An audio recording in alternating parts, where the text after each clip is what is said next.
Hello à tous, j'espère que vous allez bien. On se retrouve aujourd'hui dans une nouvelle vidéo dans laquelle je vais vous parler de ces choses que l'on n'apprend pas à l'école et que personnellement, rétrospectivement, j'aurais aimé que l'on m'apprenne. Ces dernières semaines, je travaille énormément, je ne vis et je ne respire que pour ça. Un projet qui s'appelle La Quête et qui va sortir dans les prochaines semaines sur ma chaîne. Ce projet, c'est en fait la méthode à suivre, les conseils que j'aurais aimé recevoir quand j'étais au collège, au lycée, en prépa ou même après quand je me suis lancée dans le début de ma vie professionnelle pour simplement me faire gagner du temps et pour m'aider peut-être à faire les bons choix un peu plus tôt. Et donc comme tout projet qui m'anime, j'en parle énormément autour de moi, que ce soit à mes proches ou mes amis, et il se trouve que ces derniers jours, eh bien une conversation m'a donné cette envie de vidéo, et cette conversation c'était justement qu'on a été tous amenés à lister un peu les choses que l'on aurait aimé apprendre à l'école et que l'école ne nous a jamais apprises. Donc aujourd'hui, je vous ai synthétisé 5 choses, et en vrai il y en aurait d'autres, donc potentiellement on fera un volume 2, mais aujourd'hui les 5 choses qui me paraissent les plus essentielles aujourd'hui dans ma jeune vie d'adulte, que j'aurais aimé apprendre à l'école et que je n'ai jamais appris sur les bancs de l'école. D'habitude je parle que de mes défaites parce qu'on apprend seulement dans l'échec. Aurait les gringes à blaguer, scratch, j'aimais pas jeu, j'ai changé les règles. À l'école, quand on échoue, eh bien cela nous mène à une mauvaise note. Et à aucun moment, on nous apprend à tirer des leçons de cette mauvaise note. Est-ce que c'est parce qu'on avait mal révisé? Est-ce que c'est parce qu'on avait bien révisé mais pas de la bonne façon? On nous apprend pas à tirer des leçons de ces échecs, alors que s'il y a bien une chose que j'aurais aimé qu'on m'apprenne, c'est qu'on n'apprend jamais aussi bien, justement, que dans l'échec. Alors qu'à l'école justement on nous apprend que l'échec c'est mal, on nous apprend que c'est une situation à éviter parce qu'avoir des mauvaises notes ce n'est jamais valorisé. Pourtant très clairement mes premières expériences professionnelles ont vraiment été des échecs, c'est-à-dire que je n'étais pas du tout à ma place, je me sentais pas du tout bien dans un bon environnement. Pour autant je pense vraiment que sans ces échecs j'aurais jamais osé lancer cette chaîne YouTube, oser faire ce qui vraiment me faisait envie depuis des années. Et en fait la morale de l'histoire c'est que les échecs ça t'amène à des situations tellement horribles entre guillemets qu'on se dit qu'on n'a plus rien à perdre, et je pense qu'il y a vraiment que quand tu te dis que t'as plus rien à perdre que t'oses enfin faire les choses. Finalement cette chaîne YouTube c'était vraiment ce qu'il fallait que je fasse puisque c'est là que je réussis le mieux. Et la preuve en est, c'est que 3 mois à peine après avoir sorti ma première vidéo, je signais mon premier contrat en freelance avec un client qui me prenait pour ça. Alors à tous ceux qui diront que c'est juste de la chance, non, la chance je l'ai provoquée, c'est-à-dire que j'ai quand même sorti 30 vidéos en 30 jours alors qu'on était en plein confinement, que j'avais 0 plan B et pas de thune pour payer mon loyer. Donc je l'ai provoqué et dans le même temps j'avais candidaté à plus d'une centaine d'offres d'emploi. Donc peut-être que les plus assidus le savent déjà, mais il faut quand même savoir que ce premier job en startup je l'avais carrément trouvé en contactant directement le CEO de la startup sur Facebook parce que il m'avait refusé plusieurs fois par ailleurs. Donc clairement j'ai forcé, mais parfois il faut, pas toujours, attention. Et je pense que si je m'étais pas retrouvée genre plus bas que terre on va dire, et encore j'avais encore un toit au-dessus de ma tête même si c'était plus pour très longtemps, je n'aurais jamais osé faire ce virage aussi drastique dans ma vie alors que ça a clairement été la meilleure décision de toute ma vie. Donc le meilleur conseil que je puisse te donner et qu'on n'apprend pas à l'école c'est ose, lance-toi, plante-toi le plus vite possible et recommence, parce qu'en fait on apprend tous de cette façon, c'est-à-dire que quand t'étais petit et que tu as appris à faire du vélo, tu es monté dessus, t'es parti, t'es tombé, t'as recommencé, et en fait même si ça fait mal, on s'en remet et le jeu en vaut la chandelle, je t'assure.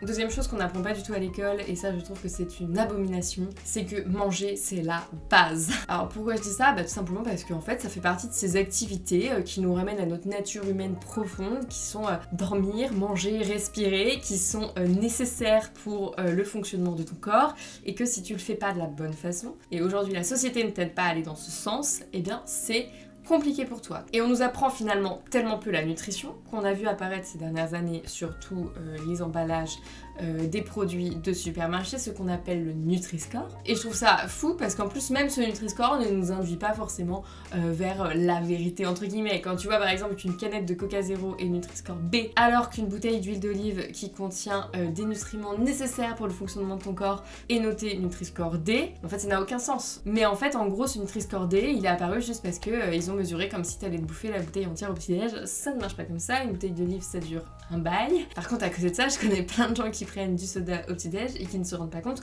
de tous les produits chimiques qu'il y a dedans qui sont extrêmement nocifs pour la santé. Et là pour le coup, il y a plein d'études qui le prouvent, c'est pas moi qui le dis. De manière globale, il faut qu'il y ait le moins d'ingrédients possible dans un produit, enlever tout ce qui est produits chimiques, les les machins, bon, parfois il y a des conservateurs, pourquoi pas, mais globalement, essayer de manger le moins de produits transformés possible. Et ça, on nous l'apprend pas à l'école. Alors qu'en vrai, ce serait pas très compliqué de nous donner les bases de l'alimentation. Si déjà, on nous apprenait à constituer simplement une assiette saine, je te dis pas faire des cours hyper poussés, mais tu vois, genre savoir à peu près les proportions. Par exemple, une assiette saine, une assiette de base quand tu manges, c'est la moitié à peu près de légumes, c'est un quart à peu près de féculents et le dernier quart de protéines, qu'elles soient animales ou végétales. Et en fait, déjà avec cette base, normalement, tu te planteras pas trop. Sauf que les gens le savent pas, et même dans les restaurants, en vrai, quand tu commandes à manger, en fait, c'est très rare que ces proportions soient respectées. Alors, dans les faits, c'est pas forcément sur l'assiette, parce qu'il y a entrée, plat, dessert, donc potentiellement tu peux compenser entre les différentes parties. Globalement, si tu respectes ça, déjà, c'est un très bon début. Donc, je trouve ça extrêmement dommage qu'à l'école, on nous apprenne pas un peu plus, juste, à mieux manger. Troisième chose qui me révolte qu'on n'apprend pas à l'école, puisque c'est quelque chose qui est totalement omniprésent dans notre société, c'est utiliser les réseaux sociaux. Alors non, je sais que vous savez tous utiliser YouTube ou Instagram, par contre, on nous apprend pas forcément à repérer, par exemple, les placements publicitaires. Et ça, c'est quelque chose, on peut pas le nier, c'est partout. Alors je dis pas que la publicité c'est négatif, je dis juste qu'il est nécessaire que chacun soit averti de quel contenu est quelle pub. Sauf que quand tu scrolles sur Instagram, tu te retrouves très rapidement avec des publicités qui se fondent dans ton feed, parce que c'est l'objectif. L'objectif, c'est que tu te rendes pas forcément compte. D'autant plus aujourd'hui avec tous les influenceurs qui font des placements de produits. Bon, c'est leur business model, c'est comme ça qu'ils gagnent leur vie et je le conçois. Cependant, il y en a plein qui sont pas du tout transparents et qui ne mentionnent pas forcément quand c'est des placements de produits. Honnêtement, ça va de mieux en mieux, mais je vois encore beaucoup trop de publications, par exemple sur Instagram, qui sont en collaboration et qui ne le mentionnent pas. Apprendre à les repérer, développer son esprit critique. En gros, dites-vous que déjà, quand vous faites une recherche sur Google, par exemple, là j'ai cherché les paniers en osier pour vous montrer, tout ce qui apparaît en haut, où il y a marqué annonce, que ce soit du Google Shopping ou du Google Search, juste en dessous, tout ça, ça veut dire que le site, la marque a payé pour être référencé sous ces mots-clés. Ça veut pas dire qu'ils sont les meilleurs. Parce que quand on fait une recherche sur Google, on a toujours la sensation que le premier résultat sera le meilleur. Non, pas du tout.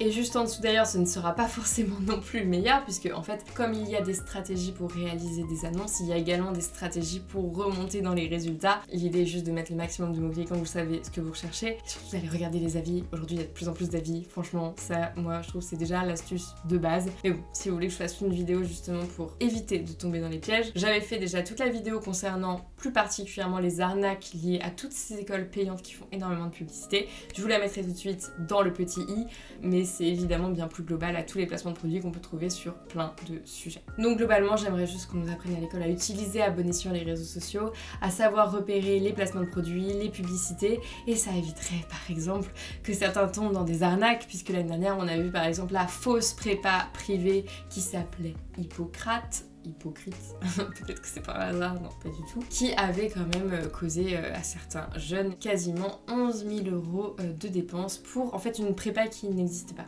Genre elle existait juste vraiment pas.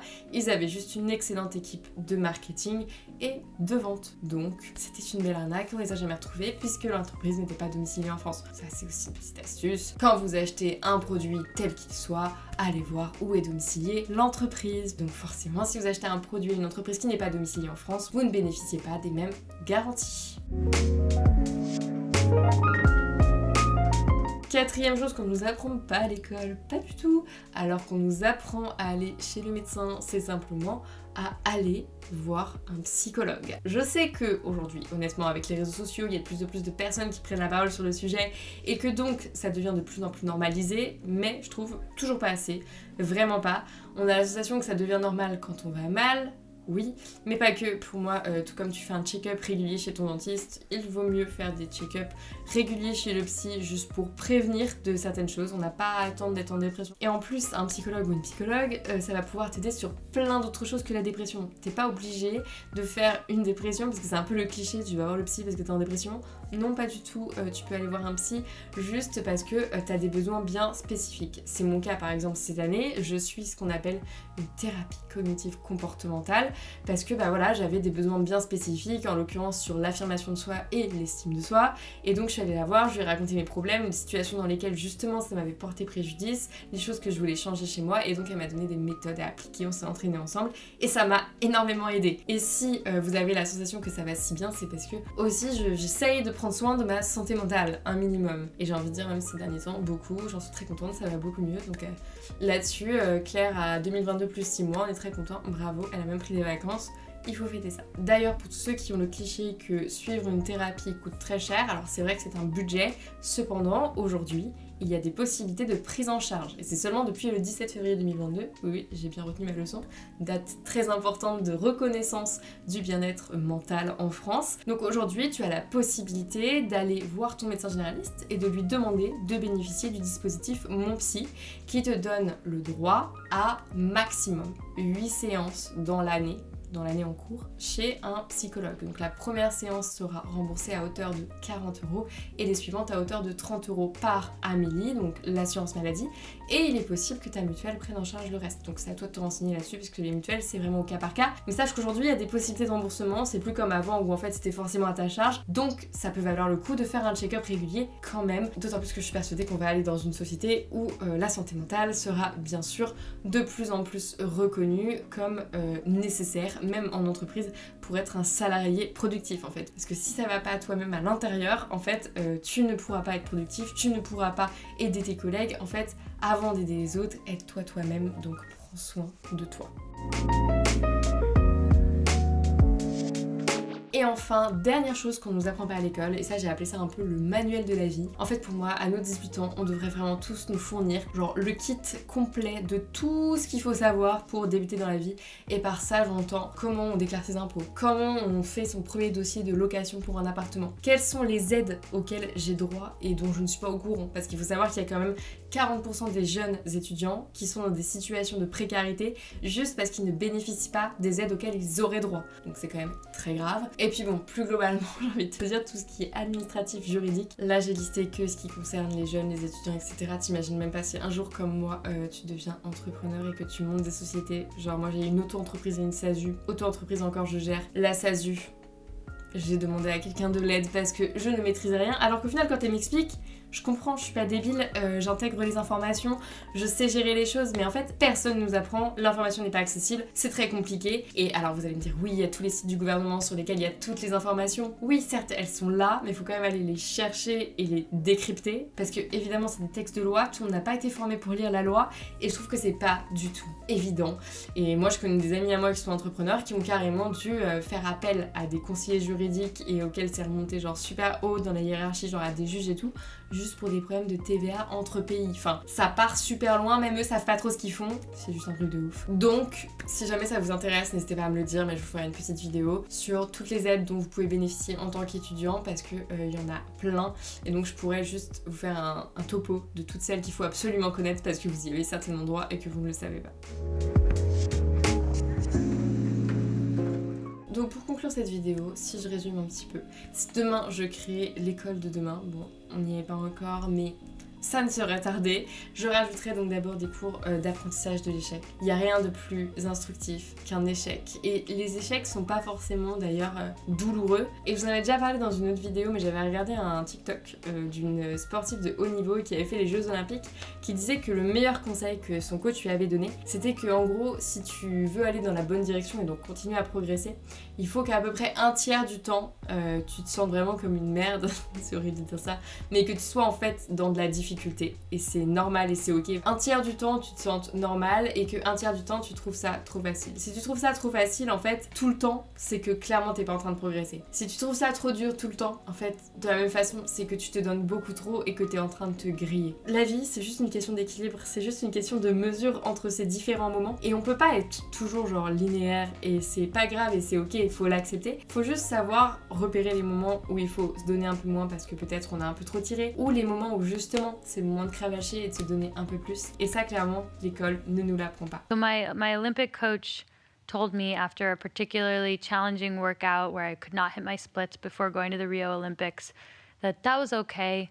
It was the rule of thirds. And he was an Olympian, so I was, I always soaked in everything he said. And I was like, what's the rule of thirds? And he said, when you're chasing a dream or doing anything hard, you're meant to feel good a third of the time, okay a third of the time, and crappy a third of the time. And if the ratio is roughly in that range, then you're doing fine. So today was the crappy day along your dream chasing. Deuxième chose, si tu veux justement cravacher et continuer à progresser, je pense qu'on sous-cote énormément l'alimentation. C'est ton carburant, c'est la chose la plus importante que tu fais rentrer dans ton corps, mais je pense que ça va vraiment se démocratiser. Je pense qu'on est dans un mood où globalement il y a des prises de conscience générales et on comprend de plus en plus que tous les produits transformés, tout ça c'est de la malbouffe et qu'il faut pas trop en abuser. Je pense qu'il y a eu là ces 20 dernières années avec l'essor des grandes surfaces, etc. un peu un truc de ouais, tu sais, c'est comme un enfant, tu lui donnes des bonbons, il découvre, c'est ouf. Maintenant on est en train de voir les effets à long terme sur le corps, on est en train d'en revenir et donc fort heureusement c'est quelque chose qui est en train de changer. Troisième chose, c'est qu'aujourd'hui on ne peut plus nier que les réseaux sociaux ne sont pas omniprésents dans la vie de tous les citoyens et qu'il est vraiment essentiel, en fait, plutôt que de manipuler les esprits, de manipuler les foules, leur apprendre à développer leur libre arbitre pour repérer justement les discours problématiques, la désinformation et plus globalement tout ce qui est placement de produits, etc. Quatrième chose, je pense que vraiment, si j'inventais l'école de demain, ce serait dès la rentrée au collège et dès la rentrée au lycée, donc 2 fois dans le cursus au minimum, des rendez-vous obligatoires chez un psychologue pour discuter juste en fait de la vie, tu vois, genre juste on échange, on voit comment ça va, on prend la température, ça n'a rien de grave, on fait bien ça quand on va chez le dentiste. J'aurais aimé personnellement, quand je suis rentrée en seconde, voir quelqu'un et malheureusement à l'époque, personne n'en parlait, moi-même je ne savais pas que ce quelqu'un existait et donc je me suis retrouvée un peu toute seule avec mes problèmes. Et enfin, je donnerai des cours pour apprendre à gérer tout l'aspect administratif de sa vie d'adulte. Je pense que vraiment, si on voit à plus long terme, je simplifierai aussi tout le système. Je faciliterai l'accès aux aides. Voilà, donc c'était les 5 cours que j'enseignerai si je crée mon école demain, parce que pour moi, c'est des choses qui sont essentielles, qui malheureusement ne sont pas à l'école. N'hésitez pas à me dire dans les commentaires quels cours vous rajouteriez, parce que je suis sûre que vous avez plein d'idées. Moi, j'en avais d'autres, hein, mais on garde ça potentiellement pour un volume 2, parce que j'ai vraiment aimé faire cette vidéo. Si tout ça t'a plu, n'hésite pas à t'abonner, à activer la cloche, puisque ce qui va arriver dans la prochaine semaine va certainement énormément te plaire. Un projet beaucoup plus énorme, et j'ai juste trop hâte, il me tarde vraiment de tout vous partager. Donc je vous souhaite à tous une très belle journée et je vous dis à la semaine prochaine dans une nouvelle vidéo. If it's the money part you're digging me, I will take you to a place downtown. But if you don't